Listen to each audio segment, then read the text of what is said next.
Salam, canlı yayında Region News'un informasiya buraxılışıdır. Mən onun aparıcısı Turac İbrahimovayam. Gürcüstanda bir vətəndaş istifadə müddəti keçmiş məhsulları heyvan yemi adı ilə alaraq yeni məhsul adı ilə əhaliyə satırmış. Bu barədə Maliyyə Nazirliyinin İstintaq Xidməti məlumat yayır.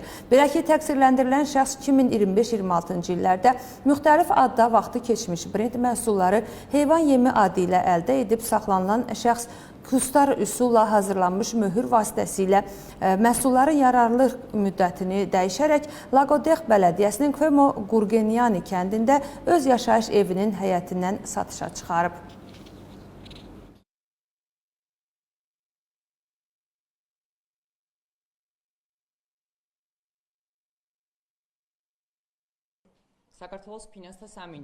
Aparılan axtarış nəticəsində onun yaşayış evinin həyətində yerləşən ambar və avtomobilindən küllü miqdarda müxtəlif adda istifadə müddəti keçmiş məhsullar üçün kurslar üsulla hazırlanmış möhür, eləcə də bu məhsulların satışından əldə edilmiş pul müsadirə edilib. Fakt üzrə istintaq Gürcüstan Cinayət Məcəlləsinin 198-ci maddəsinin 1-ci hissəsi ilə aparılır.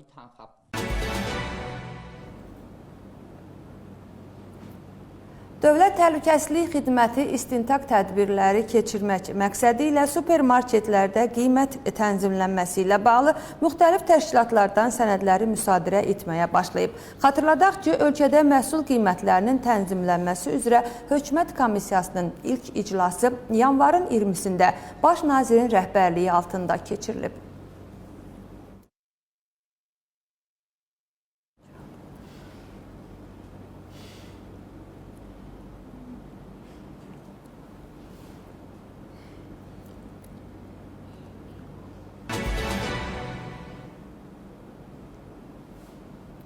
Narkotik cinayətkarlığına qarşı barışmaz mübarizə son 24 saat ərzində Tbilisi və bölgələrdə hüquq mühafizə orqanlarının əməkdaşları tərəfindən aparılan polis əməliyyatları nəticəsində görünməmiş sayda narkotik satıcısı və narkotik cinayətkarlığına məruz qalan 88 nəfər həbs edilib. Xüsusilə küllü miqdarda müxtəlif növ narkotik və psixotrop maddələr, odlu silahlar və avtomatik silahlar, eləcə də narkotiklərin qanunsuz satışından əldə edildiyi iddia edilən pullar müsadirə edilib. Saxlanılanlar arasında həm Gürcüstan, həm də xarici ölkə vətəndaşları var.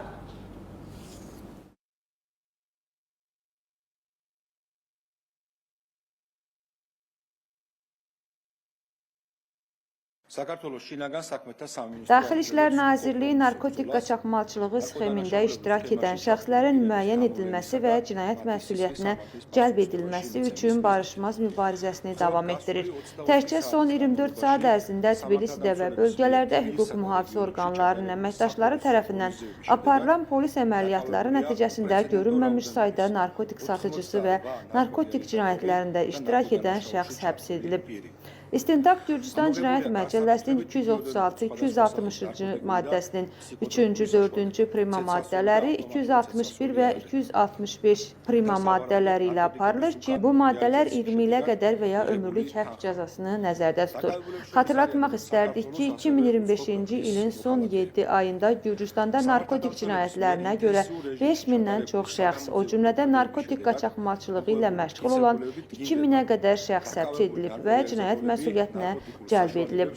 Gürcüstan Daxili İşlər Nazirliyinin müxtəlif bölmələrinin əməkdaşları ölkə daxilində narkotiklərlə əlaqəli cinayətkarlığa qarşı kompleks tədbirləri daimi olaraq həyata keçirməyə davam edir. İctimaiyyətə xatırlatmaq istərdik ki, vətəndaşlarımızın xüsusən də gənclərin həyatını və sağlamlığını təhlükəyə alan hər kəs qanunun tam sərtliyi ilə cəzalandırılacaq.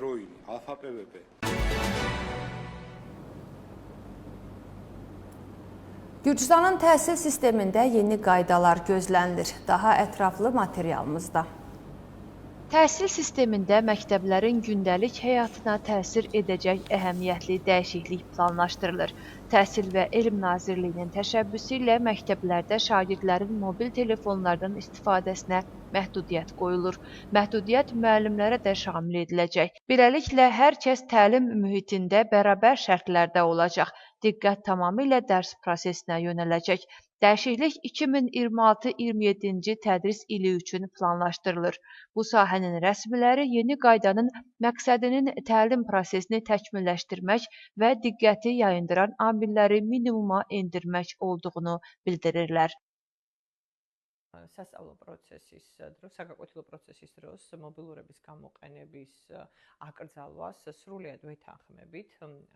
აღნიშნული ქმედება ჩვენ უკვე დაწყებული გვაქვს, ანუ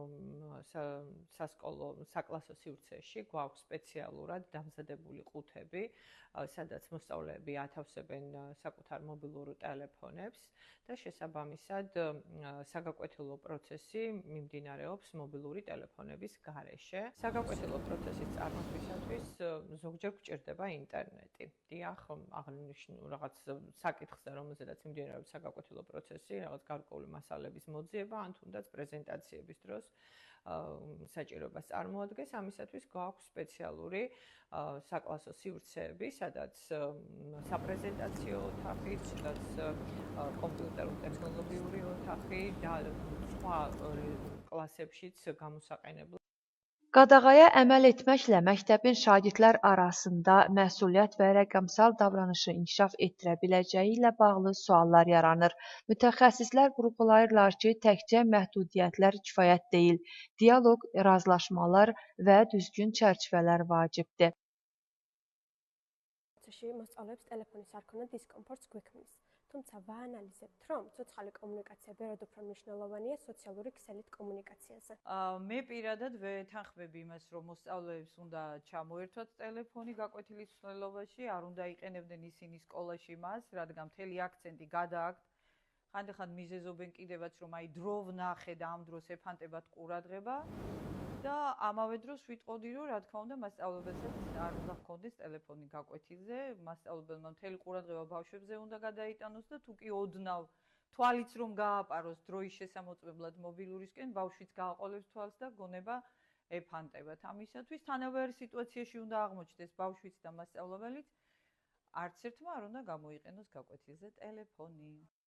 Mütəxəssislərin fikrincə, mobil telefon müasir yeniyetmənin həyatının ayrılmaz hissəsidir.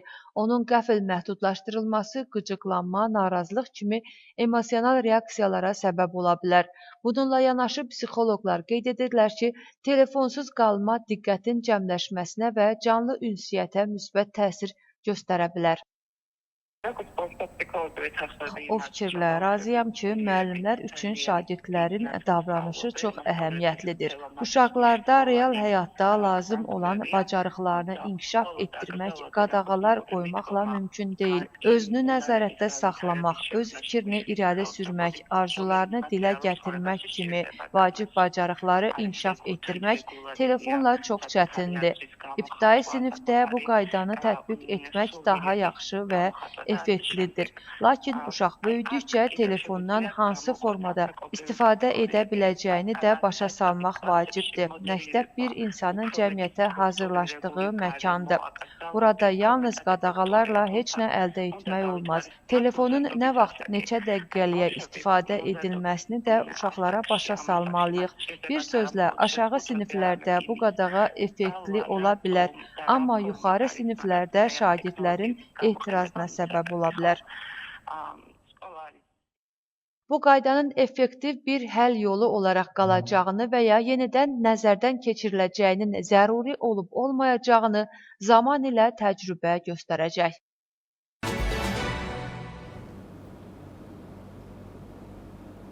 Marneolidə uşaq bağçaları istiqamətində yeniliklər həyata keçirilir. Daha ətraflı materialımızda.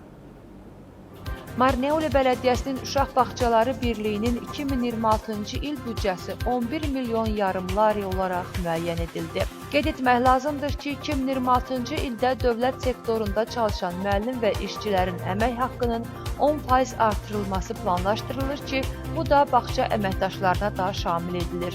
Eyni zamanda uşaqların sağlam və balanslı qidalanması üçün əlavə maliyyə vəsaitləri ayrılır. Büdcəmiz 11 milyon yarımla təsdiqləndi. Bu məbləğin 90%-dən çoxu əməkdaşların əmək haqqına ayrılır. Eyni zamanda kommunal xərclər və uşaqların qidası da buraya daxildir. Bələdiyyə ərazisində uşaq bağçalarının tikintisi davam edir. Hazırda Tsereteli, Şulaver və Yağılca küçəsində yerləşən bağça binaları açılış üçün hazırlanır. Belə ki, binaların tikintisi bu il başa çatmalıdır. Şulaver və Tsereteli bağçalarının əməkdaşları başqa bağçalarda çalışırlar. Çünki bu kəndlərdə bağça binaları yeni tikilir və istifadəyə verilməyib. Səbirsizliklə yeni bağçaların açılmasını gözləyirik, çünki tələbat çoxdur. Şəhərimizdə 1-2 yeni bağçanın açılması da bizim işimizi asanlaşdırar. İdarədən verilən məlumata görə planlaşdırılan layihələr təhsil mühitinin yaxşılaşdırılmasını hədəfləyir.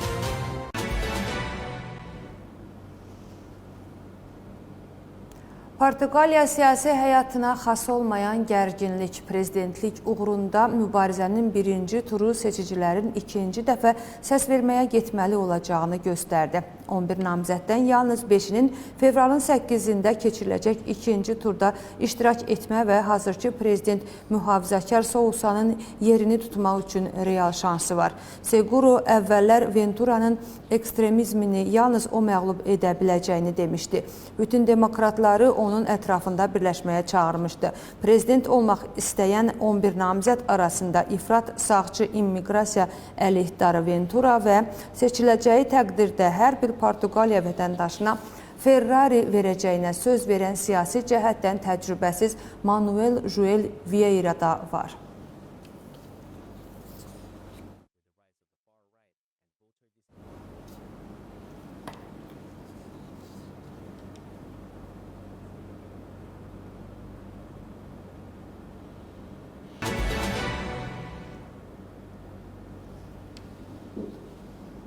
Bu mənim əlimdə olan son məlumat idi. Hörmətli tamaşaçılar, yenidən görüşmək ümidi ilə sağ olun, sağlıqla qalın.